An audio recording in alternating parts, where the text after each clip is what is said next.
Story zone, তোমার অনুভূতিদের খুঁজে নাও এখানেই। সখী ধমক খেয়ে চোখ গোল গোল করে বলল, আপনি আমাকে ধমক দিচ্ছেন, আবার এত খারাপ আচরণ করছেন? রিপন ওই দিকের পরিস্থিতি ভেবে আরো অস্থির হয়ে উঠল। বলল, তোমাকে আমি পরে দেখে নিচ্ছি, আগে ওইদিকে যাই। বলেই দৌড়ে বাড়ির ভেতরের দিকে গেল। ওদিকে ফাহাদ কথা শেষ করে কেবলই এলো, এসে দেখলো মাহমুদের রুমের দরজায় খালিদ দাঁড়িয়ে আর সোহাগ সাইডে বসে ঘুমাচ্ছে। খালিদ কেবলই এলো, এসে দেখে এই হাল। রুমের দরজা ভেতর থেকে লাগানো দেখেই খালিদ যা বোঝার বুঝে নিয়েছে। খালিদ সোহাগের কাঁধে 2-3 বার চাপড় দিয়ে ডাকলো। সোহাগ, এই সোহাগ। প্রথম ডাকে সোহাগের মাঝে কোনো হেলদোল হলো না, পরে দ্বিতীয় ডাকে মাছি তাড়ানোর মতো করে আবার ঘুমে বিভোর হয়ে পড়ল। খালিদ ভুলে যায়নি তার বাসর ঘরে মাহমুদের সেই মিনি সাউন্ড বক্স লাগানোর ঘটনা। আজ তার উসুল নেওয়ার দিন, অথচ এই গবেটগুলোর কারণে সব পণ্ড হলো। খালিদের মেজাজ পুরোই বোম হয়ে গেছে, যা যে কোনো সময় ব্লাস্ট হবে। খালিদ ফাহাদকে বলল, কোথায় ছিলি তোরা? খালিদের চোখে মুখে রাগ স্পষ্ট, যা দেখেই বোঝা যাচ্ছে খালিদকে সবাই অন্যরকম মানে সম্মান দেয়। বেচারা ফাহাদের হাঁটু কেঁপে উঠল, ভয়ে ভয়ে বলল, ভাই, একটা ইন্টারন্যাশনাল ক্লায়েন্টের কল ছিল, আমি ওটা অ্যাটেন্ড করতে গিয়েছিলাম ভাই, নয়তো কি আমি এখান থেকে এক পা নাউরি। খালিদ রাগী দৃষ্টিতে রিপনের দিকে চেয়ে বলল। তুই কই গিয়েছিলি? রিপনের ভয়ে ঘাম ছুটে গেছে। রিপনের দেশের বাড়ি বরিশাল, অতিরিক্ত নার্ভাস হলে বরিশালের ভাষা বেরিয়ে আসে। ও আমতা আমতা করে বলল। ভাই, মুই একটু ওকুল গেছিলাম। খালিদ রাগী গলায় বলল। ওগুলো কি তোর? রিপন আর পারছে না, সারা ব্রেন হাতড়েও কোনো জুৎসই মিথ্যে কথার যোগান দিতে না পেরে বলল, ভাই, মুই 1 নম্বরে গেছিলাম। খালিদ এবার হুঙ্কার দিয়ে বলল। হারামজাদা কোথাকার, আমার সাথে মিথ্যা বলছিস? বলেই সপাটে চর বসিয়ে দিল রিপনকে। রিপন কাঁদো কাঁদো হয়ে বলল, আল্লাহর কিরা ভাই, মুই যদি মিছা কথা কই হেলে মোর লাশ খান সেলসালাইয়া দোজক মিহি যাইবে। খালিদ রাগে কাঁপছে। রাগ সামলাতে না পেরে জোরে জোরে সোহাগের চেয়ারে লাথি মেরে বসলো। ধাম করে শব্দ হয়ে সোহাগ চেয়ার সহ মাটিতে পড়ে গেল। বেচারা ঘুমের ঘোরে আচানক হামলায় ধরমর করে উঠে বসে কে কে করে চিৎকার করে উঠল। এখানকার গন্ডগোলে মোটামুটি বাড়ির সকলে জেগে ঘর থেকে বেরিয়ে গেছে, কেবল মাহমুদের দরজা এখনো খোলেনি। কাসফি স্বামীর চিৎকার চেঁচামেচি শুনে দ্রুত এসে খালিদের হাত চেপে ধরল। খালিদ আগের মতো করেই বলল, কি করছেন? এত উত্তেজিত লাগছে কেন আপনাকে? কি হয়েছে বলুন আমায়। তোমার ঢপবাজ দেবরকে দেখেছো? কত বড় ফাজিল হলে এতগুলো মানুষকে ফাঁকি দিয়ে ঘরে ঢুকে যায়। কাসফি বলল। আচ্ছা, আপনি শান্ত হন। খালিদ মাহমুদের দরজার দিকে আঙুল তাক করে শাসিয়ে বলল। আমি ওকে ছাড়বো না। কাসফি স্বামীকে শান্ত করার চেষ্টা করে বলল, আচ্ছা আচ্ছা, ছাড়তে হবে না, কিন্তু এখন তো ঘরে আসুন। কাসফি একরকম জোর করে খালিদকে রুমে নিয়ে গেল আর সবাইকে ঘরে গিয়ে শুয়ে পড়তে বলল। রাত তখন 12টা পার করেছে। এদিকে বিয়ে বাড়ির ঝামেলায় সারাদিন কেউই রেস্ট নিতে পারেনি, তাই সবাই যেন এই সুযোগটার অপেক্ষায় ছিল। অপরদিকে রিপন, ফাহাদ, সোহাগ তো আজকের মতো প্রাণে বেঁচেছে। মাহমুদ নিজ ঘরের বিছানায় শুয়ে সব কিছু স্পষ্ট শুনেছে। পেট ফাটা হাসি চেপে রাখতে গিয়ে মাহমুদের অবস্থা খারাপ। হুরের সামনে ঘুমের ভান করে পড়ে থাকায় না হাসতে পারছে, আর ওদিকে ওদের কাজ কারবারে না হেসে থাকতে পারছে। মাহমুদ না পেরে শেষে উপুর হয়ে শুয়ে বালিশে মুখ গুজে দিয়ে হাসি দমালো আর নিজেকে নিজে এই অদ্ভুত বিচক্ষণতার কারণে লেজেন্ড খেতাব দিল। খালিদ নিজের ঘরের বিছানায় বসে তখনও রাগে ফুঁসছে। কাসপি ঘরের বাতি নিভিয়ে এক পাশের বেড সাইড ল্যাম্পটা জ্বেলে দিল। বিছানায় শুয়ে পড়ে বলল, শুতে আসুন। খালিদ নড়ল না, একইভাবে বসে ভাবছে কিভাবে মাহমুদকে হেনস্থা করা যায়। সব সময় ওকে বোকা বানানো, এবার যে করেই হোক সে আর ছাড় দেবে না। কাসফি দেখলো খালিদ একটা অহেতুক বিষয়ে উদ্বিগ্ন হয়ে আছে। একবার স্বামীর হাতে হাত রাখলো, মনোযোগ না পেয়ে হঠাৎই কলার টেনে নিজের উপর নিয়ে এলো। খালিদ বিচলিত হয়ে বলল, আরে কি করছো তুমি? ব্যথা পাবে তো। কাসফি আরো একটু কাছে টেনে নিয়ে বলল। ব্যথা পাবো না, আদর পাবো। খালিদকে আরো কিছু বলার সুযোগ না দিয়েই খালিদের ঠোঁটে ঠোঁট ছোঁয়ালো। কাসফির এটুকু ছোঁয়াতেই খালিদ নিজেকে কাসফির মাঝে হারালো, ডুবে গেল ভালোবাসার অতল সাগরে। খালিদ হাত বাড়িয়ে বেডসাইড ল্যাম্প নিভাতেই চাঁদের আবছা আলো জানালা গলে ঘরের মধুসূধা ছড়িয়ে দিল। বিয়েটা আজ মাহমুদের হলেও খালিদের রাতটা মধুচন্দ্রিমার মতোই উৎসব মুখর হয়ে উঠল। মাহমুদ সারা রাত এপাশ ওপাশ করে নির্ঘুম কাটিয়ে শেষ রাতে বিছানা ছাড়ল। বেডসাইড ল্যাম্প শেডটা জেলে দিয়ে উঠে পড়ল। হুর তখনও সেখানেই দাঁড়িয়ে আছে। মাহমুদ স্বাভাবিকভাবে উঠে ওয়াশরুমের থেকে ফ্রেশ হয়ে বেরিয়ে এলো। ঘুম যেহেতু হলোই না, তাই তৈরি হয়ে নামাজ পড়ে নিল। মাহমুদ জানে আজ বাবা মা তার ঘরে আসবে না, তাই ঘর থেকে বেরিয়ে মায়ের ঘরে গেল। হুর এত সময় পাথরের মূর্তি হয়ে দাঁড়িয়েছিল। মাহমুদ বেরিয়ে যেতেই ধপ করে মাটিতে বসে ডুকরে কেটে ফেলল। মাহমুদের এই অবহেলা অবজ্ঞা হুরের কাছে মৃত্যু বেদনা সম মনে হলো। মাহমুদ মায়ের ঘরের দরজায় দাঁড়িয়ে নক করলো। মা, আসবো? জাহানারা এত ভোরে ছেলেকে নিজের ঘরে দেখে অবাক হলো। স্বাভাবিকভাবেই বলল, আয় আপা। মাহমুদ ঘরে ঢুকতেই জাহানারা বলল, কিছু লাগবে? এত সকালে উঠে গেলি যে? মাহমুদ মায়ের বিছানায় শুয়ে পড়ে বলল, লাগবে। জাহানারা তাসফি হাতে ছেলের পাশে এসে বসে জিজ্ঞাসু দৃষ্টিতে মাহমুদের দিকে চাইল। মাহমুদ মায়ের কোলে মাথা তুলে দিয়ে বলল, তোমার আদর লাগবে। জাহানারা হেসে ছেলের মাথায় হাত বুলালেও মনে একটা খচখচ থেকেই গেল। কিছুক্ষণ পর খালিদ ঘুম ঘুম চোখে মার ঘরে চলে এলো। এসেই মার কোলে শুয়ে পড়তেই কারো মাথায় বাড়ি খেয়ে চোখ মেলে চাইল। মাহমুদকে দেখে চমকে উঠে বলল, কিরে তুই এখানে? মাহমুদ ও খালিদকে একবার দেখে নিয়ে বলল, আরে তুই এখানে? শফিক সাহেব মসজিদ থেকে ফিরে লিভিংয়ে বসে স্ত্রী ও চায়ের অপেক্ষা করে ব্যর্থ হয়ে যখন স্ত্রীকে না পেয়ে ঘটনার রহস্য উদ্ধারে ঘরে এলেন, তখন দুই ছেলেকে মায়ের কোলে দেখে অবাক হয়ে চোখ বড় করে চেয়ে বললেন, কি রে তোরা এখানে? মাহমুদ ও খালিদ বাবার দিকে তাকিয়ে হুহা করে হেসে উঠল। শফিক সাহেব নাক মুখ কুঁচকে বিরক্ত হয়ে বললেন, ভেবে নিয়েছিলাম অন্তত এখন নিজের বউটাকে নিজের মতো করে পাবো, কিন্তু এখন মনে হচ্ছে এই জীবনে আর সেই ভাগ্য হবে না। জাহানারা বলল, মিনুকে বললেই তো তোমাকে চা দিত। শফিক সাহেব ব্যঙ্গ করে বললেন, মিনু কেন চা দেবে? মিনু কি আমার বউ নাকি? আমার বউয়ের হাতের চা খাবো। মাহমুদ ও খালিদ মার হাত নিজেদের মাথায় নিয়ে বলল, মা, মাথায় হাত বুলিয়ে দাও, ঘুমাবো। শফিক সাহেব ছেলেদের দিকে চোখ পাকিয়ে চাইলেন। মা, হাত বুলিয়ে দাও, ঘুমোবো। যা, নিজেদের ঘরে যা বলছি। ওদের অনুকরণ করে মুখ বাঁকিয়ে বললেন, কিন্তু ছেলেরা ড্যাম কেয়ার ভাব নিয়ে কথা টেনে ঘুমের প্রস্তুতি নিয়ে নিল।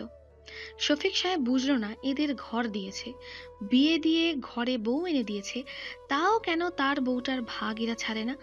শফিক সাহেব করুণ চোখে স্ত্রীর দিকে তাকিয়ে বাইরে আসার অনুরোধ করল। বুড়ো বয়সে ভীমরতি হয়েছে না? আমি পারবো না, যাও। শফিক সাহেব ব্যর্থ হয়ে ফিরে গেলেন। মাহমুদ দিনের অর্ধাংশ মায়ের ঘরে ঘুমিয়ে কাটালো। হুর সারাদিনে মাহমুদের দেখা পেল না। মেয়েটা এই মানসিক চাপ সহ্য করতে না পেরে একদম চুপসে গেল। সেও আর ঘর থেকে বেরোলো না। আসফি সকালে হুর ঘুমিয়েছে ভেবে ঘরে না ঢুকলেও দুপুরে ঘরে গিয়ে বোনকে আগের দিনের পোশাকে দেখে কিছুটা ধাক্কার মতো খেলো, কিন্তু কিছুই জিজ্ঞাসা বা বলার সমীচীন মনে করলো না। বোনকে দেখেই হুরের ভেতরের কষ্ট বাঁধ ভেঙে অশ্রুরূপে বেরিয়ে গেল। কাসফি তাও চুপ রইল। বোনকে উঠিয়ে কাপড় বদলে ফ্রেশ হয়ে আসতে বলে নিজে আবার খাবার আনতে গেল।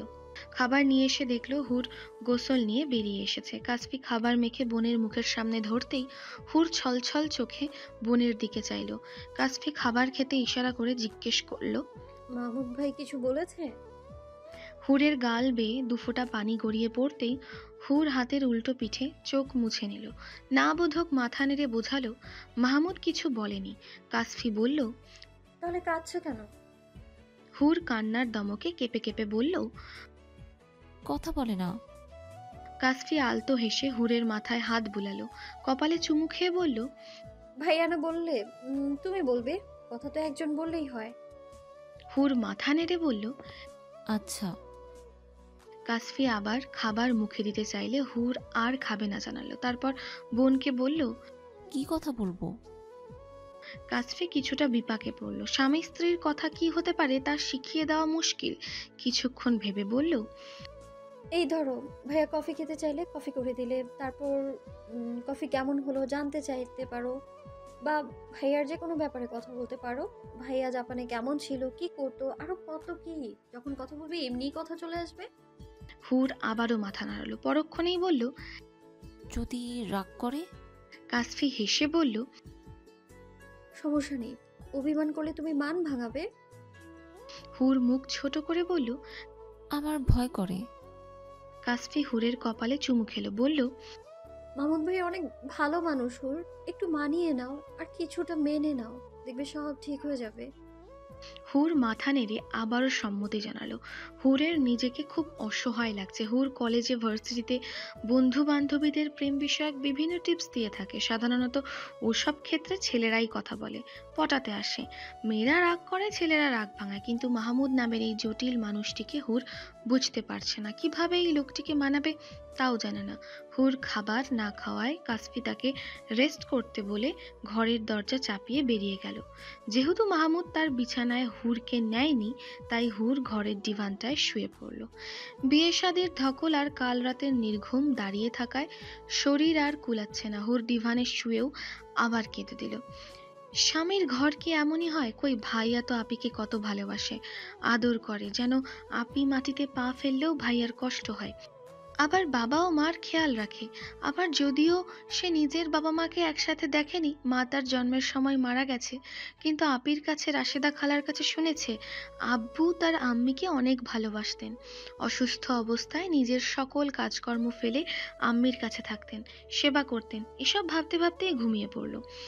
মাহমুদ ঘুম থেকে উঠে নিজের ঘরে এলো। ঘরের দরজা জানালার পর্দা লাগিয়ে রাখা হয়েছে। অন্ধকারাচ্ছন্ন হলেও দিনের আবছা আলো আছে। মাহমুদের ঘর আলো করতে ইচ্ছে হলো না। কাপড় নিয়ে সোজা গোসলে ঢুকে গেল। ফ্রেশ হয়ে ট্রাউজার পরে ভেজা মাথা মুছতে মুছতে বেরিয়ে ডিভানে চোখ পড়তেই চোখ দুটো স্থির হয়ে রইল। হুর ঘুমিয়ে আছে। ডিভান কিছুটা ছোট হওয়ায় হুরের দুই পা ডিভানের হাতার উপর দিয়ে এসে ঝুলে আছে। অপর পাশের হাতায় মাথা রেখে শুয়েছে হুর। ভেজা ঘন লম্বা চুলগুলো মাটিতে পড়ে আছে। ঘুম পূর্ণ না হলে সহজে ভাঙে না। মাহমুদ ভেজা তোয়ালে কাঁধে রেখে হুরের দিকে এগিয়ে গেল। হুরের পায়ের কাছে হাঁটু গেড়ে বসে পা দুটো দুহাতে তুলে নিল। আলতা রাঙা শুভ্র সুন্দর পা দুটো মাহমুদকে মাদকের মতো টানছে। এ যেন নিকোটিনের নেশা। মাহমুদ কিছুতেই নিজেকে নিয়ন্ত্রণ করতে পারল না। পারবেই বা কি করে? হুর যে এখন পুরোপুরি তার, নিজের একান্ত, ব্যক্তিগত, আইনত, শরিয়া মতো বিবাহিত স্ত্রী। তবে কেন নয়? মাহমুদের সেই হলুদের দিনের কথা মনে পড়ে গেল। সেদিন এই পা দুটি দেখে মাহমুদ দিশেহারা হয়ে গিয়েছিল। সেদিন নিজেকে আটকে রাখলেও আজ আর আটকালো না। পা দুটো তুলে ধরে মাথা নিচু করে ঠোঁট চেপে ধরলো। তারপর অজস্র চুমুতে মাখলো। তাতেও যখন মাহমুদ আত্মতৃপ্তি পেল না, তখন হুরের পা দুটো নিজের বুকের সাথে চেপে ধরলো। হুর ঘুমের মাঝেই কেঁপে উঠল। কেন এমন হলো তা দুজনের কেউ জানল না। মাহমুদ মাথা নিচু করে আবারও চুমু খেলো। কিছুতেই মাহমুদের মন ভরছে না, নেশা কাটছে না। মাহমুদ কতক্ষণ ওভাবে বসে রইল হিসেব নেই। তারপর উঠে এবার মাথার কাছে এলো। হুরের একটা হাত ডিভানের বাইরে ঝুলে আছে। মাহমুদ হাতটা তুলে ধরে কিছুক্ষণ এক দৃষ্টিতে তাকিয়ে রইল। এত কেন ভালো লাগছে? মাহমুদের মাথায় আসে না। বউ বলে, নাকি আলতার সাজে বলে, নাকি ভালোবাসে বলে, নাকি অন্য কিছু? এবার মাহমুদ হুরের চেহারায় তাকাতেই দম বন্ধ হয়ে এলো। কান্নার দমকে এখনো শরীরটা কিছুটা কেঁপে কেঁপে উঠছে। যার তরুণ হুরের গোলাপি রাঙা পাতলা ঠোঁট দুটো কাঁপছে। ভেজা পাপড়িতে এখনো জল লেগে আছে। ফর্সা নাকের আগা গোল হয়ে লাল হয়ে আছে। সৃষ্টিকর্তার এই অতুলনীয় অকৃত্রিম অপরূপ সৃষ্টিতে বিমোহিত হয়ে মাহমুদ আনমনেই বলে উঠল, সুবহান আল্লাহ। পরের দিন সকাল সকাল সোহেব মাই এসে পৌঁছালো। মাহমুদ ওদের আনতে এয়ারপোর্ট যেতে চাইলে জাহানারা বাদ সাধলেন। তিনি আপাতত হুর বা মাহমুদ কাউকেই বের হতে দিচ্ছেন না। তার এক কথা, গা থেকে যতদিন হলুদের গন্ধ আছে ততদিন বাইরে যাওয়া চলবে না। মাহমুদ ড্রাইভার শরীফুলকে দিয়ে গাড়ি পাঠালো, সাথে মাহিব ও শোয়েবের ছবি দিয়ে দিল। মাহমুদ লিভিংয়ে ওদের অপেক্ষায় বসে সানামকে কল করলো। সানাম জানালো 30 মিনিট পর ওর ফ্লাইট টেক অফ করবে। তখনই মাহি ও শোয়েব এসে ঘরে ঢুকলো। মাহমুদ শোয়েবের সাথে আলিঙ্গন করে মাহির সাথে ফিরতেই মাহি এসে মাহমুদকে জড়িয়ে ধরে বলল, তোকে খুব মিস করছিলাম রে হিরো। মাহমুদ বাঁকা চোখে একবার সিঁড়িতে দাঁড়িয়ে থাকা হুরকে দেখে নিয়ে মাহির মাথায় হাত রেখে হেসে বলল। আমিও তোকে খুব মিস করছিলাম। শোয়েব বলল, কি ছাগলের সাথে আসতে বলছি জানিস, পুরো ফ্লাইটে আমাকে পাগল করে দিয়েছে। মাহি রাগী চোখে চেয়ে বলল, কামিনা সালা, দাঁড়া, এ দেশে তোর অন্তিম সংস্কার করে যাব। সোহেব বলল। দেখেছিস বন্ধু, দেখেছিস? মাহমুদ মাহির হাত ধরে শান্ত করে বলল, আগে ফ্রেশ হয়ে নে, পরে ওকে না হয় দুজনে মিলে শায়েস্তা করবো। হ্যালো ডিয়ার লিসেনার্স, আপনারা শুনছেন স্টোরিজ অন প্রেজেন্টস ধারাবাহিক পর্ব গল্প। আমাদের সামগ্রিক প্রচেষ্টাকে উৎসাহিত করতে লাইক এন্ড কমেন্ট করতে ভুলবেন না। Thank you. মাহমুদ মিনুকে ডেকে মাহিকে গেস্ট রুমে নিয়ে যেতে বলল। মাহি 2 আঙুল প্রথমে নিজের চোখের দিকে তাক করে আবার শোয়েবের দিকে করে বুঝিয়ে দিল সে দেখে নেবে। শোয়েব ভেঙচি কেটে বলল, আরে যা যা, কত দেখেছি তোর মতো। তারপর মাহমুদের দিকে ফিরে বলল, আমার সানাম কই? মাহমুদ বলল, আগে তুই বল, তুই মাহির পেছনে লেগে থাকিস কেন? শোয়েব বিরক্ত হয়ে বলল, আজ তো বের একটা, তুই যে কিভাবে সামলাস ওকে। একটু সুন্দর করে কথা বলবি, তাহলেই ও লক্ষ্মী মেয়ের মতো সব মেনে নিবে। শোয়েব বলল, আমি পারবো না, তোর মায়ের সাথে তুই সুন্দর করে কথা বল।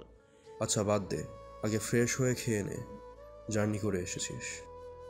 শোয়েব ঘাম ঝাড়ার ভান করে বলল। জার্নিও তত প্যারা দেয়নি, তোর মাই যত প্যারা দিয়েছে। মাহমুদ হেসে বলল, আচ্ছা আচ্ছা হয়েছে, এবার যা। শোয়েব কপাল কুঁচকে বলল, আমার সানাম কই? মাহমুদ এগিয়ে যেতে যেতে বলল। তুই ফ্রেশ হতে হতে এসে পড়বে। শোয়েব এতক্ষণে বুঝলো মাহমুদ ওদের মিথ্যা বলেছিল। শোয়েব মাহমুদের পিঠে দুম করে এক থাপ্পড় মেরে বলল, তুই আজ তো একটা বাটপার। মাহমুদ ফিক করে হেসে ফেলল। ওরা আসার প্রায় 2 কি 2.5 ঘন্টা ব্যবধানে সানামও এসে পৌঁছালো। মধ্যাহ্ন ভোজে আজ বিশাল আয়োজন করেছেন জাহানারা বেগম। এক তো বিয়েবাড়ি, দ্বিতীয়ত মেহমান ছেলের বিদেশি বন্ধুগণ। শোয়েব, মাহি, সানাম খাবার টেবিলে এসে বিমূঢ় হয়ে রইল। আয়োজনে বাংলা খাবারের পাশাপাশি ইন্ডিয়ান ও পাকিস্তানি ফুড। শোয়েব এত এত খাবার দেখে আনন্দিত হয়ে বলল, বন্ধু জামাই ষষ্ঠী নাকি আজ? মাহমুদ হেসে বলল, না, তোদের জন্য।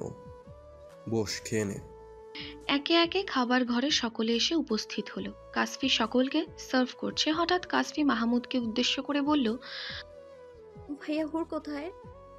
মাহমুদ কিছুটা অপ্রস্তুত বোধ করলো। এই ভেবে লজ্জিত হলো যে ভাবি কি ভাবছে, তার বোনকে রেখে খেতে চলে এসেছি।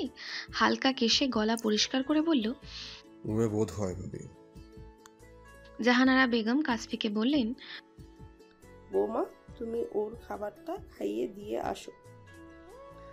তখনই হুর নেমে এলো। লাল রঙের লখনৌই কুর্তা স্যুট, মাথায় ওড়না দিয়ে ঢেকে রেখেছে। এসেই কাসফির পাশে দাঁড়ালো। কাসফি হুরকে সকলের সাথে খেতে বলল। হুর এখন খেতে ইচ্ছা করছে না বলে জানালো। জাহানারা বাটিতে অল্প সির খোরমা দিয়ে বসিয়ে দিলেন। হুর, খালিদ ও শফিক সাহেবের মাঝে চেয়ারে বসলেন। পাশে জাহানারা দাঁড়িয়ে, হুর মাথা নিচু করে খাচ্ছে। শোয়েব, মাহি, সানাম এই প্রথম হুরকে দেখলো।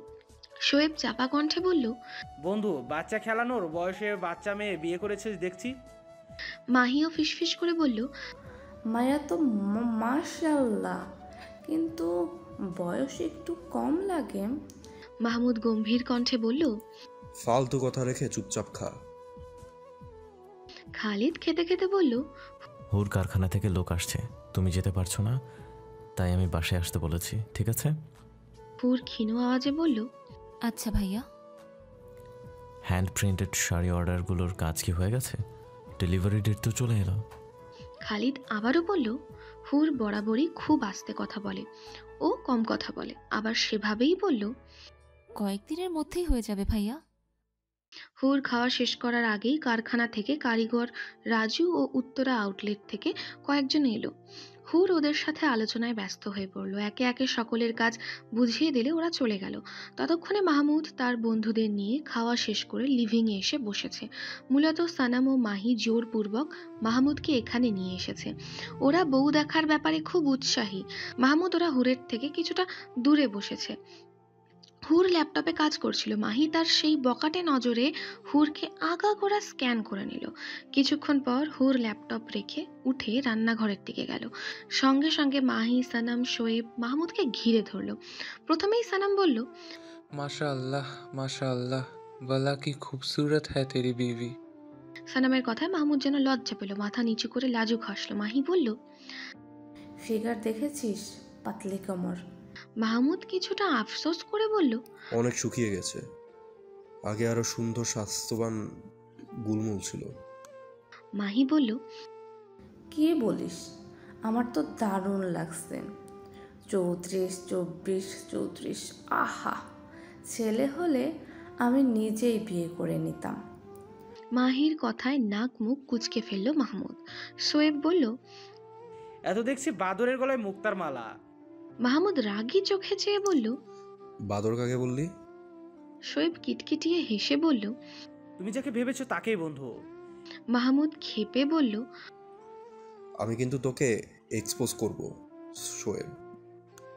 মাহি ভ্রু নাচিয়ে চেহারা বিকৃত করে বলল, তুই ওকে ছাড়। বাসর রাত কেমনে করলি? উফ, একদম সেই দোস্ত। মাহমুদ নাক মুখ খিচে বলল। ছি মাহি। সানাম বলল, মাহি চুল দেখেছিস? মাহি বলল, গায়ের রংটা আর ফিগার দেখেই তো আমি শেষ রে। আর কিছু দেখাস নে। শিল্পা শেট্টি ফেল দোস্ত। ওদের এই আলোচনা মাহমুদের একেবারেই ভালো লাগছে না। হুর শুধু তার, হুর যেমনই হোক, তার হুরকে কেন কেউ এমন করে দেখবে? তার হুরের প্রশংসা হোক বা নিন্দা, অন্যের মুখে সে সইতে পারে না। মাহমুদের মুখে বিরক্ত ভাব ফুটে উঠল, কিন্তু বন্ধুদের কিছু বলতে পারলো না। তাই সকলকে এড়িয়ে সে মোবাইল নিয়ে ব্যস্ততা দেখালো। তখনই হুর ফিরে এলো, পিছনে মিনু কফির ট্রে নিয়ে। হুর মৃদু হেসে নিজের জায়গায় বসলো। মিনু সকলকে কফি দিয়ে তারপর হুরকে কফি দিল। হুর মাহমুদের দিকে তাকিয়ে আছে। মাহমুদ কফির মগ হাতে নিয়ে আবারও কি মনে করে নামিয়ে রাখলো। মিনুকে বলল, আমি কফি খাবো না মিনু আপা, নিয়ে যাও। সাথে সাথেই হুরের মুখটা ছোট হয়ে গেল।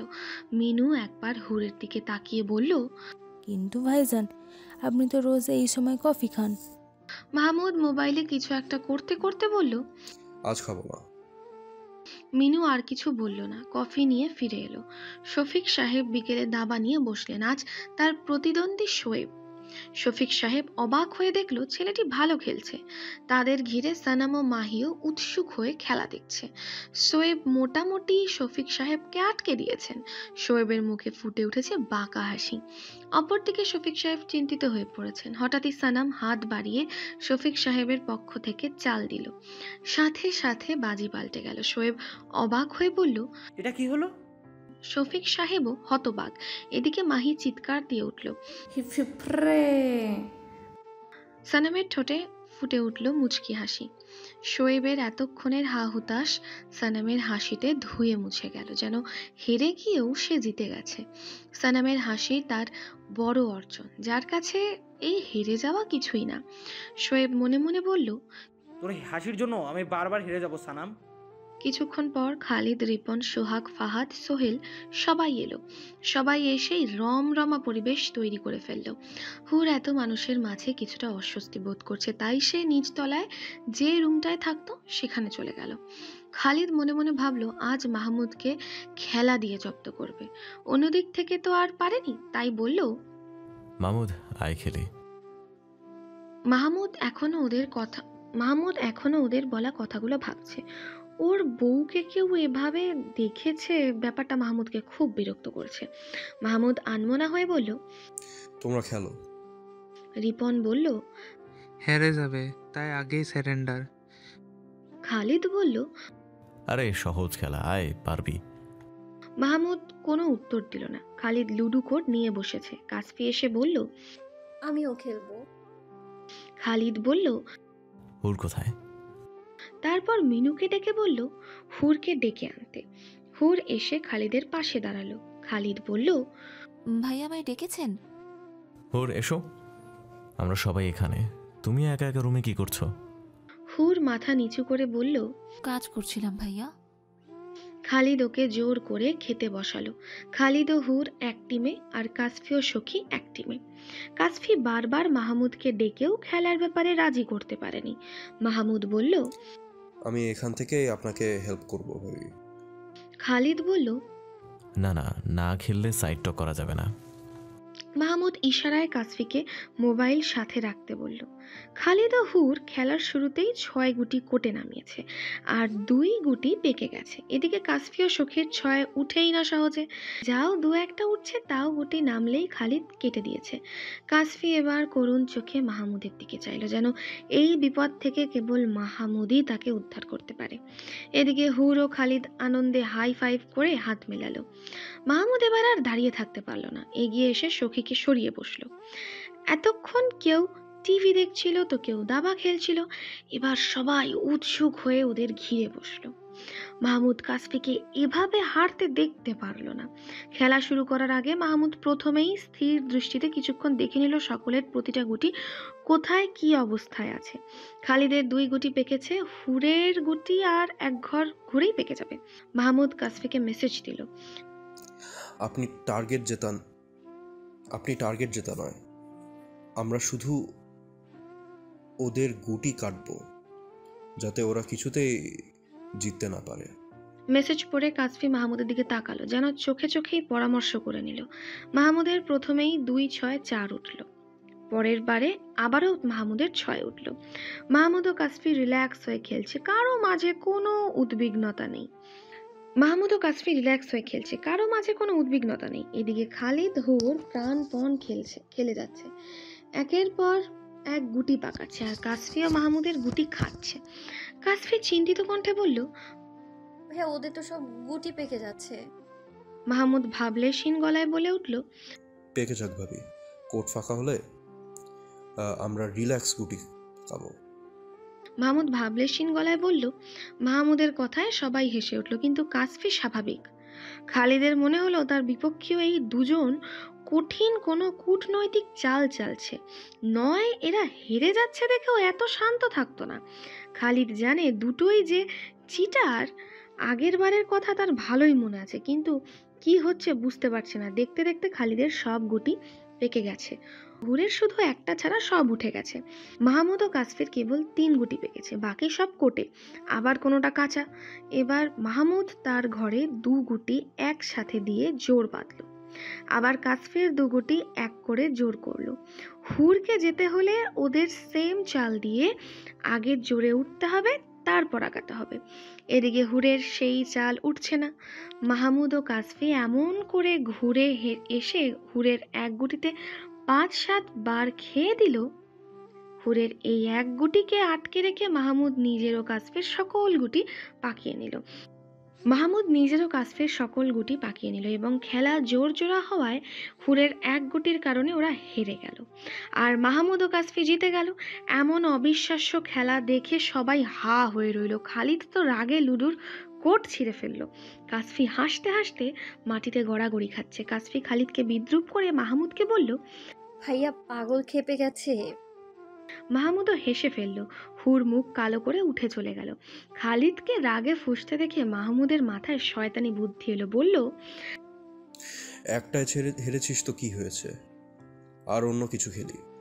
খালিদ অগ্নি চোখে চেয়ে বলল, তোদের মতো বাটপাদের সাথে আর খেলবো ভাবলি কি করে? মাহমুদ বলল, আরে সবাই মিলে খেলবো, তুই যা বলবি তাই খেলা হবে, আয় দেখি আমাকে হারিয়ে দেখা। খালিদ কিছুক্ষণ কিছু একটা ভেবে বলল, ঠিক আছে, গানের কলি খেলবো, কিন্তু আমার টিম আমি বাছাই করব। মাহমুদ বলল, ঠিক আছে। খালিদ নিজের দলে ফাহাদ, শোয়েব, হুর, সখীকে নিল। কাশফিকেও নিতে চাইল, কিন্তু কাশফি মাহমুদের দলেই হলেই সে খেলবে, নয়তো নয়। খালিদ খেয়াল করলো মাহমুদ মাহিকে চোখের ইশারায় কিছু বলছে। খালিদ সঙ্গে সঙ্গে বলল, মাহি আমার দলে। মাহমুদ বলল, তুই সবাইকে নে, শুধু আমাকে মাহিকে দে। খালিদ বলল, না, মাহি আমার টিমেই থাকবে। এই নিয়ে দুজনের মধ্যে কথা এই নিয়ে দুজনের মধ্যে কথা কাটাকাটির এক পর্যায়ে খালিদ বলল, মাহি যে দলে যেতে চাইবে সে দলেই যাবে। মাহমুদ মাহিকে খুব করে বলল, মাহি খালিদের দলে গেল। মাহমুদ কিছুটা চিন্তিত। খালিদের দল বেশ ভারী, খালিদ তো গানের রাজা, মাহিও অসম্ভব ভালো গান গায়। জাপানে মাহমুদ ওদের যে কোনো উৎসব আনন্দ মাহির গানেই মেতে উঠত। আর শোয়েব গানের পোকা, তাই মাহমুদ চেয়েছিল মাহিকে সপক্ষে রাখতে, কিন্তু মাহি খালিদের দলে গেল। মাহমুদ তবুও অনুরোধ করে বলল, মাহি আয় না। মাহি ঠোঁট কামড়ে ঝাড়ি দিয়ে বলল, জাফট। হ্যালো ডিয়ার লিসেনার্স, আপনারা শুনছেন স্টোরিজ অন প্রেজেন্স ধারাবাহিক পর্ব গল্প।